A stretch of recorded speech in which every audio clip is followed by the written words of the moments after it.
The quiet in Harlem came first as a warning. In a neighborhood that normally pulsed with the beats of jazz, the roar of engines, and the endless rush of people on the streets, silence was never a sign of calm. It was like holding a breath before a storm hit. Bumpy Johnson stood by the window of his penthouse at Lenox Terrace, gazing down at the avenues that ran like veins through his empire. For 3 days, everything had been off balance. The usual flow of cash and information had stalled, and the cause of the disruption was a gap left by a loud, unstoppable man. Frank Lucas had gone silent. Frank was never a quiet man. He was fire and thunder, a man who wore chinchilla coats to boxing matches and drove cars worth more than most brownstones. He moved with a swagger that Bumpy found irritating. Yet tolerating him had been a necessary move in the city's changing game. But for 72 hours, Frank's street crews were aimless, his collectors missing, and his usual loud presence at the clubs nowhere to be seen. Rumors on the streets whispered that the cops were closing in, that a major indictment was imminent, and that Frank had skipped town to avoid the pressure. "Zip," Bumpy said without turning from the window, his voice low and steady, like the bedrock of the building beneath him. Zip was sitting at the kitchen table, cradling a cup of black coffee. He looked up, worry etched across his face just like Bumpy felt. "Yeah, Bumpy. Get the car," Bumpy said. "We're paying Frank a visit." Zip frowned and set his cup down. "Bumpy, the police are swarming his operations. If he's hiding, he's probably halfway to Vegas by now. Going to his house, that could be trouble. Frank is careless," Bumpy replied, turning to his lieutenant. "He leaves messes. And when he leaves a mess, it's my streets that smell the rot. I need to know if he's run for good or if he's plotting something foolish. I can't trust the rumors. I need to see it with my own eyes." Bumpy didn't fear the cops. He feared chaos. And a leaderless crew like Frank's was pure chaos. The drive to Frank's townhouse on 118th Street was brief. The car glided through the afternoon traffic, sleek and dark like a predator moving through weaker prey. When they arrived, the street was unnaturally empty. No patrol cars, no federal agents breaking down doors, just silence. The townhouse, a monument to Frank's flashy rise and garish taste, stood dark and foreboding. Curtains were drawn tight, hiding its secrets. Bumpy stepped out, buttoning his suit jacket, moving with a smoothness that hid both his age and his deadly reputation. Zip and 2 other large men, Bumpy's enforcers, flanked him. They climbed the stone steps, their leather shoes echoing sharply on the pavement.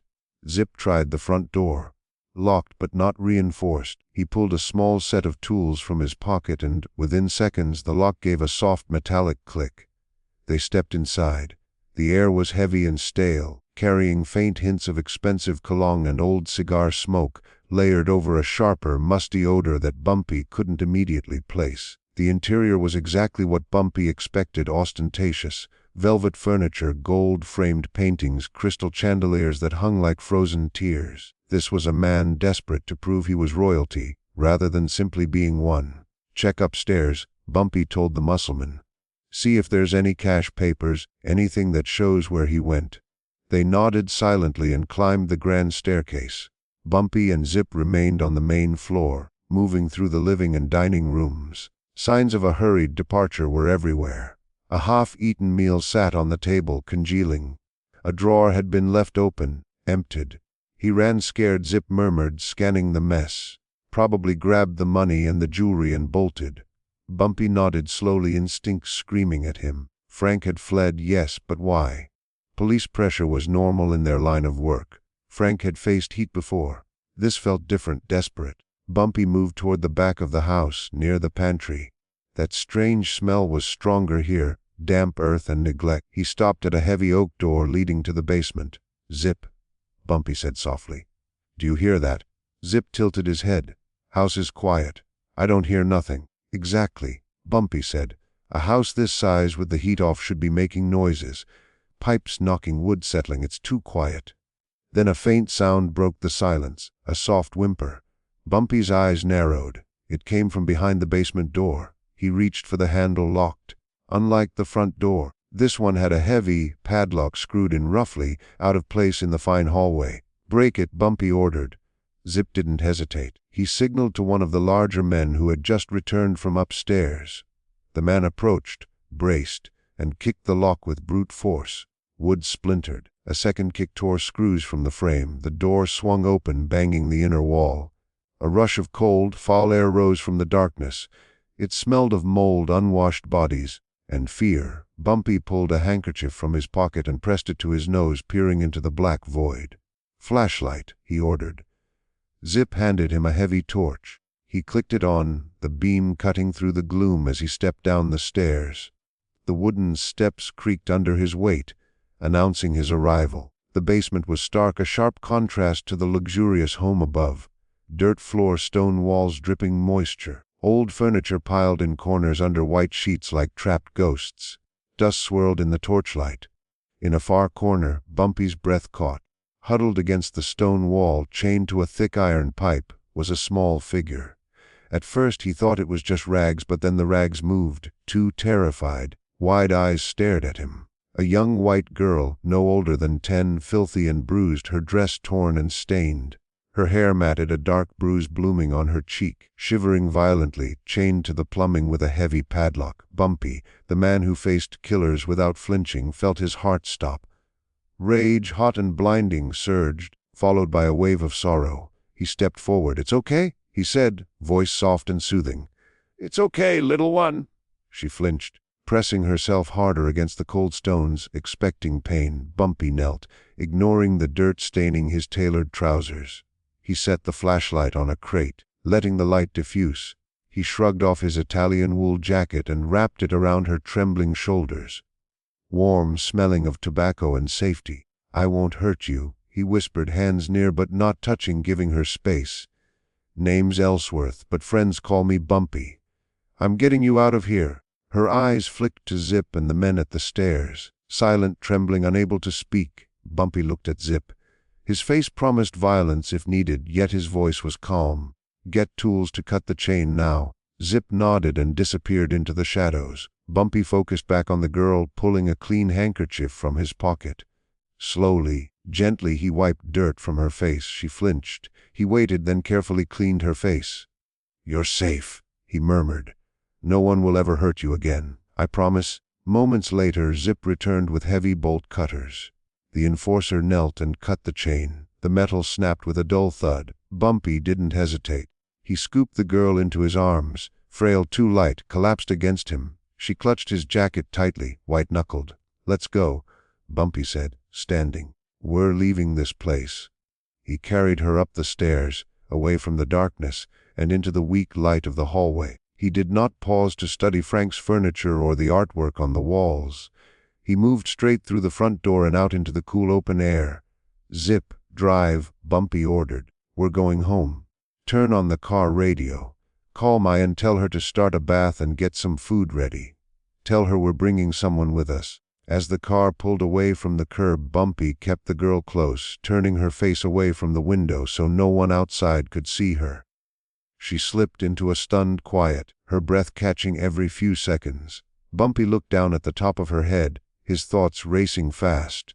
Why would Frank Lucas do something like this? Frank was a gangster, yes, and he was cruel, yes, but he was also a businessman. Taking a child was not business, it was madness. It broke the highest rule. In their world, there were lines you did not cross. You killed men who crossed you, you robbed thieves. But you never touched women or children. They were untouchable. They were what kept them from becoming animals. Frank had crossed that line, and now Bumpy understood. Frank had to be stopped. The drive to Lenox Terrace was tight with tension. Bumpy said nothing to his men. He only hummed a low, broken tune, rocking the girl gently to calm her.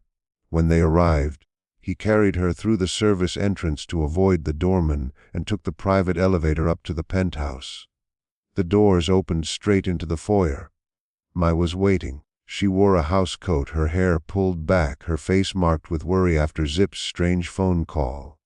"Ellsworth, what's happening?" she started to say, but the words froze when she saw what he was holding. Bumpy stepped forward into the light. "Mai, take her," he said, his voice shaking just a little. Mai rushed ahead. She saw the large suit jacket wrapped around the girl, the tangled hair, the bruises on the frightened face. Her motherly instincts took control at once. She didn't ask questions. She didn't need answers. She saw a child who needed help. "Oh, my poor baby," I whispered, reaching out. "Come here. Come to me." Bumpy gently handed the girl to his wife. The girl hesitated, clutching Bumpy's shirt for a moment, but my's warm arms and soft touch pulled her in. I held her close, whispering softly to her. "She's kept in a basement," Bumpy said quietly. "Frank's basement. She's cold, she's hungry. I've got her," I said firmly, her eyes burning with both kindness and anger at whoever had done this. "I've got warm water and soup. Zip, get those towels from the closet." I carried the girl toward the bathroom, speaking softly. "We're going to clean you up, sweetheart. We're going to warm you up and find you some nice clothes. You're safe now. You don't need to be afraid." Bumpy watched them go down the hallway. When the bathroom door closed, the softness left his face and was replaced by hard, frozen rage. He walked into the living room and poured a glass of water. His hand shook, not from fear but from holding himself back. Zip entered, his face serious. He carried a folded newspaper and a sheet of paper covered in notes. "Bumpy," Zip said, "the guy's made some calls. We know who she is." Bumpy turned slowly, his eyes dark. "Tell me, her name is Emily," Zip said. "Emily Harrison." Bumpy stared at him. The name sounded familiar, but he waited. "She's Judge Harrison's daughter." Zip went on in a low voice. "The federal judge downtown, the one leading the new organized crime task force." The glass in Bumpy's hand shattered. He didn't throw it. He crushed it. Water and broken glass spilled onto the thick carpet, mixed with drops of blood from his palm. Bumpy didn't react. "Harrison," he muttered. Everything clicked into place. The silence. The police pressure without raids. Frank hadn't taken just any child. He had taken a federal judge's daughter. He meant to use her as leverage. He planned to bargain with the law using a 10-year-old girl. It was the dumbest and most dangerous move Bumpy had ever heard of. Frank had painted a target on Harlem itself. If the judge believed the Harlem Crews had his child, he would burn everything down to get her back. He wouldn't care who was guilty. He did this to make a deal, Bumpy said, his voice shaking with controlled fury. He grabbed a child to save himself. "The word is Frank tried to negotiate," Zip said quickly. "He sent a message saying the girl would be returned when the charges disappeared. But the pressure came too fast. The cops closed in sooner than he expected, so he ran and left her behind. Left her chained to a pipe like an animal," Bumpy finished, while he saved his own skin. Bumpy wrapped his bleeding hand with a towel. "Where is he, Zip?" "We tracked the car," Zip said. "He didn't go to the airport. He went north. He's got a second place. A farmhouse in Yonkers bought under a cousin's name. A stash house. We think he's hiding there, waiting for things to cool off so he can come back." "He's not coming back," Bumpy said. He walked toward the hallway and paused. He could hear the water running. He could hear my softly singing a gospel song. He heard the gentle splash of bathwater. The safety of his home compared to what Frank had done made his anger burn hotter. He returned to Zip. "Get the men," Bumpy said. "All of them. We're going to Yonkers." "Bumpy," Zip said carefully, "we should take the girl to the police. If we move while she's here, it looks bad." "No," Bumpy snapped. "If Frank hears she's free, he vanishes or tries to blame us. I need to deal with him first." He tightened his tie and looked in the mirror. He didn't see a gangster. He saw a man fixing the mess left by someone pretending to be a king. "Zip," Bumpy said, his voice colder than the basement ever was. "Frank thinks he's smart. He thinks he's hidden. But he forgot the one rule that matters." "What's that, Bumpy?" "You never touch the innocent." Bumpy checked his watch. "Evening, 10 minutes. I need to speak to my—" He knocked softly on the bathroom door. I opened it a crack, steam pouring out with the smell of soap. "How is she?" Bumpy asked. "She's quiet," I whispered. "But she's safe. I threw those clothes away. She's wearing one of my big shirts. She's eating crackers." "Good," Bumpy said. "Keep her here." Curtains closed. "Don't answer the phone. Don't open the door for anyone but me or Zip. I have to handle the man who did this." I looked at him and saw the darkness in his eyes. She knew that look. "Where are you going, Ellsworth?" "Yonkers," Bumpy said. To end this, I touched his face gently. "That child is broken, Ellsworth. Whoever did this to her." "I know," Bumpy said. "I know." He turned away before she could see what he planned to do. She was his light, and he kept his darkness from her. Bumpy returned to the living room. Zip and the others checked their weapons. "No guns," Bumpy said. They stared at him. "Frank would be armed. So would his guards. No guns, Bumpy repeated. Death is too easy. I want him to understand what he did. For that, I need my hands. Zip nodded and put his gun away. The others followed. Let's go, Bumpy said. They left the warmth behind and stepped back into the night. The drive to Yonkers would take an hour. An hour to think about the girl in the basement. An hour to remember the chain. An hour for rage to harden into something sharp. As the Cadillac rolled onto the highway and Harlem faded in the mirror, Bumpy stared into the dark road ahead. Frank wanted power, he wanted respect. Tonight he would learn what the code really meant, and the code always collected. The trip north felt like entering another world. The city lights disappeared, replaced by hills and trees reaching into the sky. The air felt empty. This was where men hid or buried their sins. Bumpy sat stiffly in the back seat, hands on his knees. Zip watched the road as the headlights cut through the dark. No one spoke. Violence waited ahead. Bumpy never enjoyed hurting people. To him it was a tool, nothing more. But tonight it was personal. Fueled by the image of a terrified 10-year-old girl chained in the dark, the silence felt thick like a rusted pipe in a wet basement. The turnoff is coming up, Zip said softly, cutting through the quiet. A dirt road goes to a farmhouse about half a mile off the main road. Nobody around. Perfect, Bumpy replied. Frank chose a smart place to hide, a smart place to act like a coward. The car rolled onto the gravel, stones snapping under the tires. The farmhouse showed itself between the trees, 2 stories tall, white paint peeling and looking dull gray under the moon. One light glowed in a downstairs window, like a signal in empty space. A shiny Jaguar sat in front, looking foolish next to the broken porch and rotten wood. It was Frank's car. Even while hiding, Frank Lucas still liked to show off. Careless until the end. Park here, Bumpy said. They walked the rest of the way, stepping out of the car. The cold night air hit their faces hard. Bumpy fixed his cufflinks, a habit from years of keeping his look sharp, even when things were falling apart. He nodded to the 2 enforcers with them. Watch the back. If he runs, break his legs, but don't kill him. The men agreed and disappeared into the dark, moving around the house. Bumpy and Zip went straight up the driveway. No sneaking, no hiding. They walked forward like a storm you can't stop. When they reached the porch, Bumpy heard music inside, jazz loud and messy, the kind Frank thought made him seem classy. Bumpy didn't knock. He lifted his leg and slammed his heel into the door under the lock. The door didn't just open, it burst inward. Wood cracked loud like a gunshot. Bumpy stepped inside, Zip right behind him. The room was bare, cheap chairs, a table covered with empty food boxes and bottles of costly cognac. Frank Lucas sat on the couch, drink in hand, feet up on a crate. He jumped up, spilling liquor all over his silk shirt, eyes wide with fear. 2 bodyguards in the corner woke fast and reached for guns. Don't, Zip snapped, staring them down harder than any weapon. Touch those guns and you won't walk out. The guards froze. They looked at Bumpy Johnson, the Harlem legend, standing in the doorway like death in a fine suit. They looked at Frank, shaking and wiping his chest. Slowly, they raised their hands. They knew who really ran the city. Get out, Bumpy said, never taking his eyes off Frank. The guards didn't wait. They left Frank behind and vanished into the night. Frank paid for loyalty. He never earned it. And tonight he was broke. Bumpy, Frank stuttered, backing up until he hit the couch. He tried to pull himself together, tried to smile like always, but Bumpy's stare crushed it. Bumpy, listen, you shouldn't be here. The feds are all over Harlem. Bumpy stepped closer, his voice low and deadly. They're tearing my neighborhood apart, kicking in doors, scaring mothers and grandmothers. And do you know why, Frank? I had to, Frank said fast, hands up. It was strategy. You always talk about power.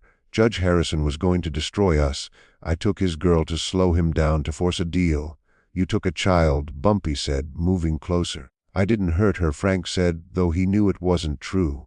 I just kept her locked up. Then the cops got close. I couldn't be caught with her. That's life in prison, maybe worse. I had to leave. I came here to wait it out and plan. You left her, Bumpy said. He could smell fear and cognac on Frank. You chained a 10-year-old girl to a pipe in a dark basement, no food, no water, and ran away to drink and hide. I did it for the business, Frank yelled. For power. You're old, Bumpy. You don't get the game now. You have to be cruel. The slap came fast. Not a punch, a lesson. Bumpy's hand cracked across Frank's face like thunder. Frank spun, tripped, and crashed to the floor, bottles smashing. He lay there stunned, holding his cheek, blood on his lip. He stared up in shock. No one hit Frank like that in years. Bumpy grabbed him by the jacket and lifted him with strength that shocked even Frank. Their faces were inches apart. "What is my number one rule?" Bumpy roared, his voice raw and full of the street. Frank shook, eyes wild. "Say it." "No women, no kids," Frank cried. "Never," Bumpy shouted, throwing him back onto the couch. "Never bring women and children into business between men. That line is all that separates us from animals. We are criminals, yes, but we don't touch the innocent. Cross that line and the devil moves in. The kind of heat that kills everyone." Bumpy straightened his jacket, breathing hard. "You wanted to be king, but you act small. A king protects his people. You hid behind a little girl because you were scared." Frank wiped his mouth, staring down. "Are you going to kill me?" Bumpy looked disgusted. "Death would be easy for you. I want you to live with what you are." He pointed at him. "You stay here. No calls. No leaving. Sit in the dark and pray I can clean your mess. 3 days. And after that," Frank whispered, "if I fix this, you come back and fall in line. But if that girl doesn't get home safe, or if this touches me 'cause you're stupid, I'll come back. And next time I won't use my hand." Bumpy turned away. "Zip. We're done." They left Frank bleeding alone in the dark, surrounded by his ruin. Bumpy didn't look back. He had work to do. He had to save a life. Back at Lennox Terrace, everything felt calmer. The penthouse became a safe place. Johnson moved quietly, closing blinds and lowering lights to comfort the child. In the guest room, Emily Harrison sat on the bed, clean now, wearing one of my silk shirts and thick socks. Her hair was combed, her skin pale and spotted with freckles. She ate soup slowly from a spoon I held for her. She moved like a scared bird. "That's it, baby," I said softly. "Just a bit more." The door opened. I stiffened. Emily froze. "It's just Ellsworth," I whispered. "He helped you. Remember the coat." Bumpy entered, calm and gentle now. "Hello, Emily," he said. She whispered hello back, the first word she spoke. "You look better," he said with a tired smile. "I took good care of you." Emily nodded. "She makes the best soup." Bumpy agreed. He knelt down. "Emily, I need to take you home." Fear crossed her face. "Not back there." "Never," Bumpy said. "I'm taking you to your father. He's worried." "My daddy is a judge," she said. "I know," Bumpy replied. "And he misses you." I nodded sadly. She knew it had to end. Bumpy turned to Zip and said he had a plan. Punctuation was waiting in the hallway. "What, can't just leave her on a street corner?" he said. "Frank was treating this like a federal emergency. If we abandon her and something goes wrong, or if the police see a black car driving off, they might shoot first. I need to bring her in myself." "Bumpy, that's suicide," Zip hissed. "You step into a precinct carrying the judge's kidnapped daughter, and they'll pin it on you before you even breathe. You'll be locked up, no questions asked, and they'll toss away the key." "Not if she tells them the truth," Bumpy said, glancing back at Emily. "Even if they try, it's a risk I have to take. I need to end this tonight. The city is on the edge." Bumpy turned to the girl.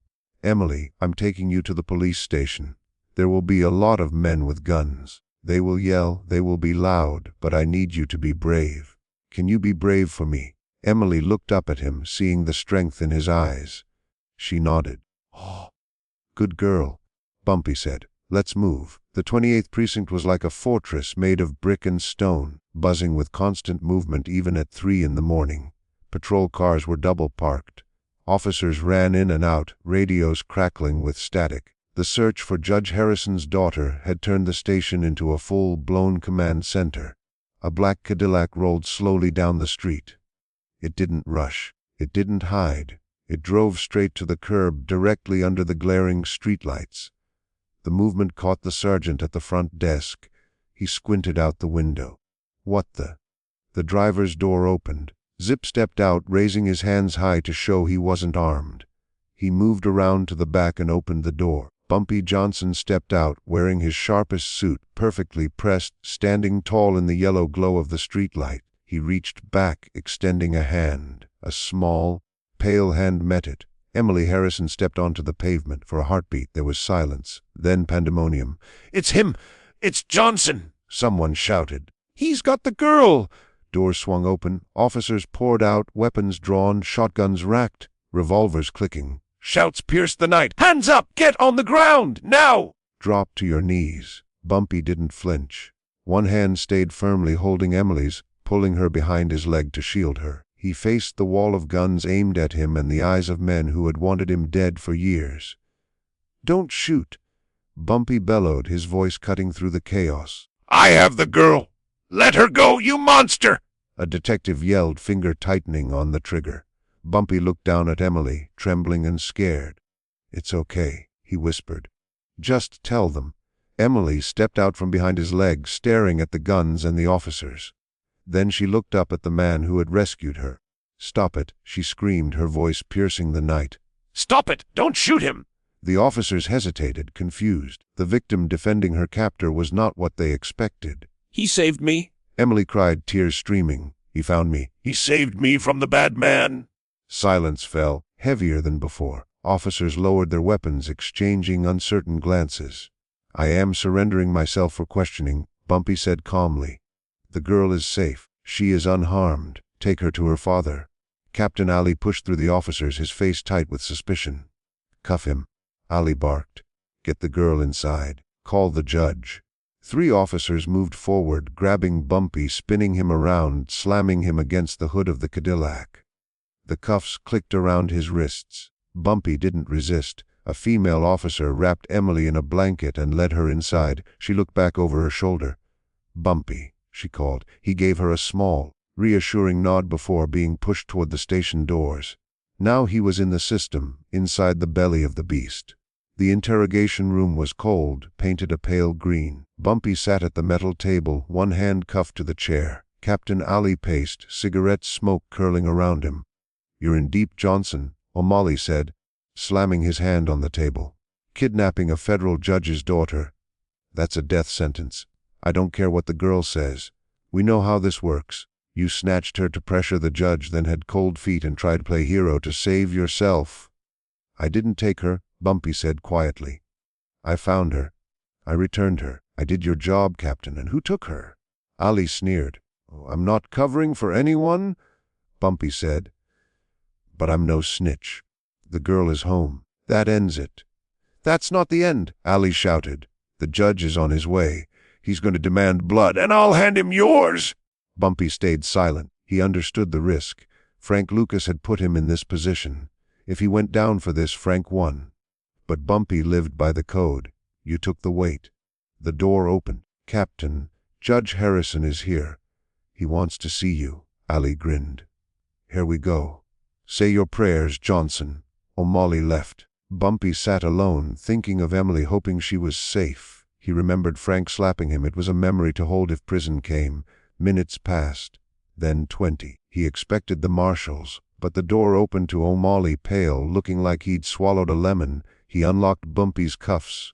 Get up, Ali muttered. Am I being transferred? Bumpy asked. You're being released. Ali spat, furious. The girl told the judge everything. About the basement, the coat, and how you saved her life.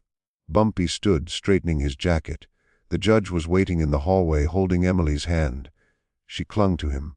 Harrison's eyes, heavy with emotion, locked on Bumpy. My daughter says you found her, Harrison said. She was chained. You freed her. Children are off limits, Bumpy said simply. Harrison nodded slowly. Mr. Johnson, I know who you are, what you do. Tomorrow we'll be on opposite sides again. But tonight, he extended his hand. Tonight you gave me my daughter back. I am in your debt. Bumpy shook it firmly. No debt, Judge. Just keep her safe. The police presence in Harlem will be reduced. No charges will be filed regarding this incident, Harrison said. Bumpy nodded. Harrison turned to Emily. Come on, Emily, let's go home. Emily waved. Bye, Bumpy. Goodbye, little one, Bumpy said softly. He watched them leave, the officers glaring at him.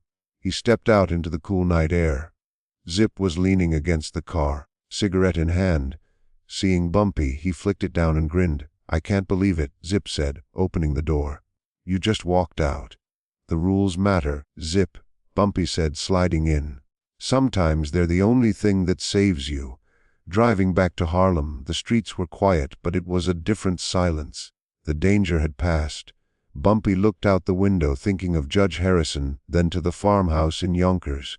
Frank Lucas had almost ruined everything. He had broken the code. "Keep an eye on Frank when he returns," Bumpy said quietly. "You think he'll try something?" Zip asked. "A man who chains a child to a pipe will do anything," Bumpy said, eyes hard. "Next time I won't use my hand." The car turned onto 116th Street. Harlem was waking. Jazz clubs opening, life returning.